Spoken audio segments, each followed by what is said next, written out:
This effect can be likened to jumping on a trampoline, causing the surface to bend and warp. These distortions in spacetime raise an unsettling question. Could such shifts lead to the formation of a black hole? In the strange and mind-bending world of quantum physics, where the universe's fundamental laws appear to defy logic, there exists a theory suggesting that unknown aspects of our reality may be hidden within the very fabric of space. If such elements exist, the LHC could potentially tap into them. 7 minutes and 38 seconds, sparking the creation of a gravitational anomaly capable of forming a black hole. This possibility has garnered attention from some of the most distinguished scientists in the world, including the late Stephen Hawking. In his writings, Hawking warned of the potential dangers of the LHC, especially if the Higgs boson behaves unpredictably at high energy levels. Such an anomaly could trigger a catastrophic event known as vacuum decay, which might not only annihilate the Earth but unravel the very fabric of the 8 minutes and 8 seconds universe itself. Renowned cosmologist Sir Martin Rees also acknowledged the potential hazards of particle accelerators. In his writings about humanity's future, Rees suggested that experiments at CERN could potentially trigger a vacuum instability, a hypothetical event that could cause catastrophic changes in the structure of spacetime.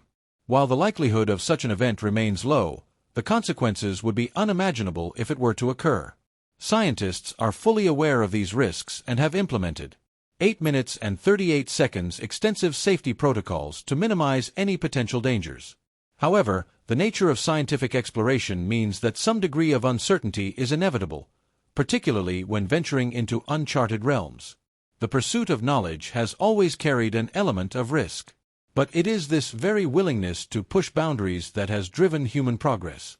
The LHC symbolizes humanity's unrelenting curiosity about the universe, embodying decades of scientific achievement. Yet, the potential risks involved in such groundbreaking research. 9 minutes and 10 seconds cannot be ignored. Although the chances of a catastrophic event occurring remain low, the consequences could be world-altering. As we continue to explore the universe's mysteries, it is essential for scientists, policymakers, and the public to engage in open and transparent discussions about the ethical and existential implications of these experiments. But what if the dangers of the LHC extend beyond mere theoretical risks? In recent months, a series of strange anomalies have been reported by researchers at CERN. 9 minutes and 42 seconds unusual fluctuations in energy readings, unexplained signals appearing in data logs, and inexplicable disruptions in detector calibrations have all raised questions among the scientific community. While these occurrences could be dismissed as mere statistical noise or equipment malfunctions, some researchers have begun to wonder, could the LHC be interacting with unknown forces, ones beyond our current understanding? One particularly baffling event occurred when a series of detectors registered an energy spike far beyond what was predicted. 10 minutes and 15 seconds, the data seemed to suggest the formation of an unknown particle, one that did not fit within the standard model of physics. Some have speculated that this could be evidence of a new fundamental force, or even the first recorded trace of a parallel dimension brushing against our own. If true, the implications would be staggering. The discovery of such a force or dimension could revolutionize our understanding of the universe, rewriting the very laws of physics. But with such knowledge comes the risk of unintended consequences. 10 minutes and 47 seconds, what if, in our quest for answers, we unknowingly open a doorway to something beyond our control? As theories swirl, CERN has remained tight-lipped, unwilling to speculate publicly until further analysis is conducted. However, whispers of an emergency research directive have begun to circulate. Some insiders claim that a classified team of scientists has been assembled to investigate the anomalies, working in secrecy to determine whether the LHC has, in fact, crossed an unseen threshold. Meanwhile, outside the walls of CERN, 11 minutes and 20 seconds, the world watches with a mixture of awe and trepidation. The scientific community remains divided, some seeing this as the dawn of a new era of discovery, others fearing that humanity may be on the verge of tampering with forces it cannot control. For now, the LHC continues its relentless search for the fundamental truths of the cosmos. But as the machine's power grows, so too does the mystery surrounding its effects. Are we on the cusp of the greatest scientific breakthrough in history? Or are we unknowingly setting in motion a chain of events that could alter the universe forever? Deep beneath the surface of Geneva, where the hum of machinery and the rhythmic pulse of data streams filled the air, the classified research team worked in quiet urgency. The anomaly had not been an isolated incident. Over the past few weeks, energy spikes had become more frequent, their signatures growing stronger. At first, the team had considered the possibility of equipment malfunction. But when multiple detectors, independent of one another, recorded identical fluctuations, doubt gave way to something more unsettling. 12 minutes and 20 seconds. Dr. Elena Voss, one of the lead physicists on the team, stared at the latest data stream. The numbers didn't make sense. It wasn't just a fluctuation, it was a pattern. Something was trying to emerge.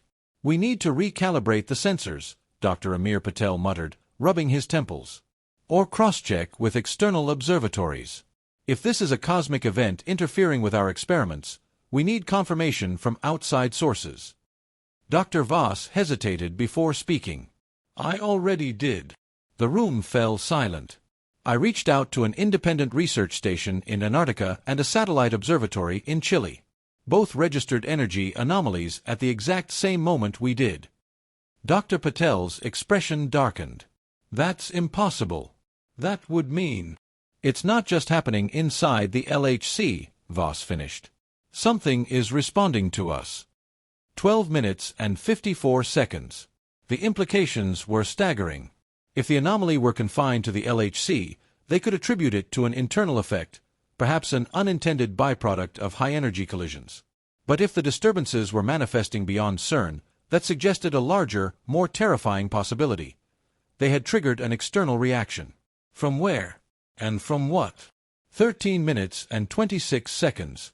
Security protocols had already been heightened. Some researchers had whispered rumors of an emergency directive from the upper echelons of CERN leadership, orders to continue experiments but to limit public disclosure of the findings. If word got out that the LHC was potentially interacting with an unknown force, it could incite panic.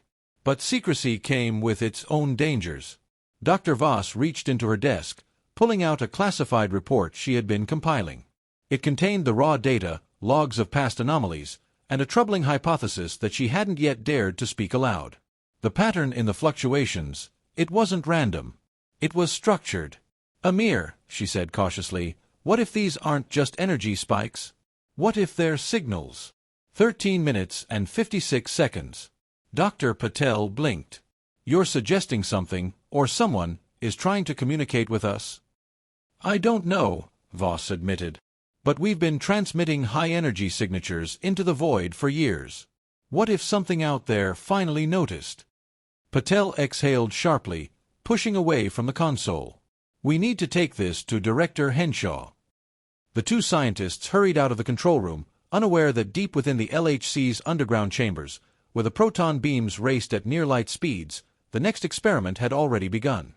And this time, something was waiting on the other side. Dr. Voss and Dr. Patel moved quickly through the sterile, dimly lit corridors of CERN, their footsteps echoing against the cold concrete walls. The deeper they descended, the more oppressive the atmosphere became. Something felt off, not just the weight of their discovery, but a tangible sense of unease creeping into the air. When they reached Director Henshaw's office, the door was already ajar. Inside, the director stood rigidly, his back turned to them, staring at the holographic display on his desk.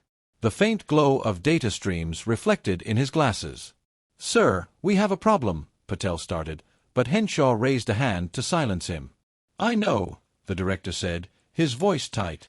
"We've been monitoring the anomaly. And there's something you need to see." 14 minutes and 58 seconds. He gestured toward the holographic display, where a live feed of the LHC's core experiments played out in real time. But what caught their attention wasn't the familiar sight of proton collisions. It was the shape forming in the data. A waveform. Repeating. Structured. It wasn't just noise. It was a response. Dr. Voss inhaled sharply. "It's communicating with us." Henshaw turned to face them, his expression grim. "And that's not the worst part." With a swipe of his hand, he brought up another screen, one displaying global observational data. The same energy signatures detected at CERN had also been recorded at observatories in Antarctica, Chile, and, most disturbingly, a deep space telescope in orbit. Something wasn't just responding. Something was approaching. 15 minutes and 29 seconds. Patel's face paled. This is impossible. The LHC operates at subatomic scales. There's no way it could trigger something on a cosmic level. And yet, Henshaw said, narrowing his eyes, it has. A heavy silence fell over the room. Voss stepped forward, her mind racing. If this energy signature is growing stronger with each collision, we need to shut down the LHC. We don't know what we're dealing with. Henshaw hesitated. We already tried. Voss and Patel exchanged glances. What do you mean, tried? Patel asked cautiously. Henshaw swiped again, bringing up a classified log. It showed multiple failed shutdown attempts. The system wasn't responding. As if something was preventing it. 16 minutes. An uneasy feeling settled in Voss's chest. Are you saying the LHC is running on its own?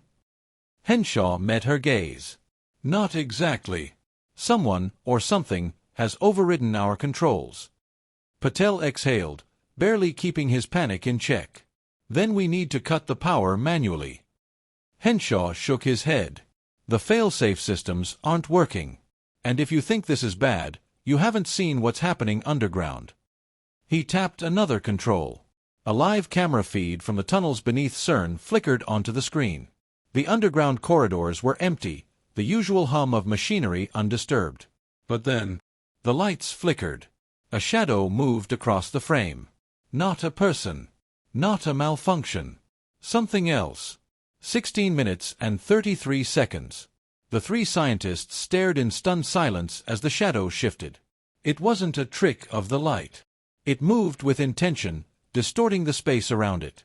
A presence that shouldn't be there, an anomaly that had stepped through. Voss whispered, barely audible, "Oh my God!" Henshaw exhaled. Now do you see why we can't stop? We don't know what we've brought here. And worse. The shadow on the screen turned, though it had no eyes, no form, just a pulsing distortion of reality. We don't know if it's alone. 17 minutes. The LHC was no longer just colliding particles. It had become a doorway. And something had walked through.